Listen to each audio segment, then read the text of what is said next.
Ramadan which the Biden administration had been aiming for, according to sources familiar with the negotiations. Negotiators had hoped to have a draft agreement this week after days of meetings in Cairo, but it won't happen, said one diplomat familiar with the discussions who described the last few days of talks as very hectic. Two American officials agreed that the prospects are not promising of Israel and Hamas agreeing to the temporary truce by the start of the Muslim holy month early next week. Hope is fading, one U.S. official said. A failure to achieve a deal in the next few days would come after weeks of U.S. President Joe Biden and administration officials saying an agreement needs to be in place by Ramadan to avoid escalation of the 5-month war. He warned Tuesday that without a ceasefire by then the region could become very, very dangerous.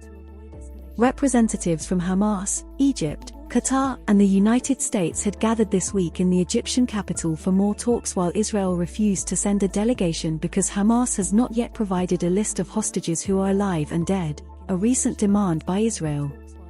The Biden administration insists Israel has already accepted the broad terms of a 6-week pause while Hamas is holding out. A Hamas delegation left Cairo on Thursday after days of talks with no obvious breakthrough in negotiations aimed at reaching a ceasefire in exchange for hostage releases.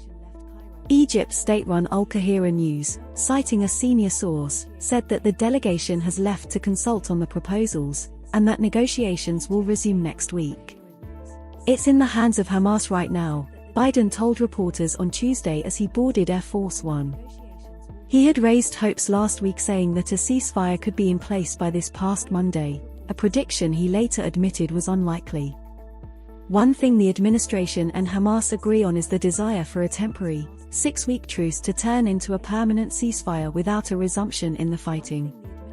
Biden officials have said they believe the pause could evolve into a more enduring peace, while Israel has maintained they plan to continue efforts to dismantle Hamas, particularly in Rafah.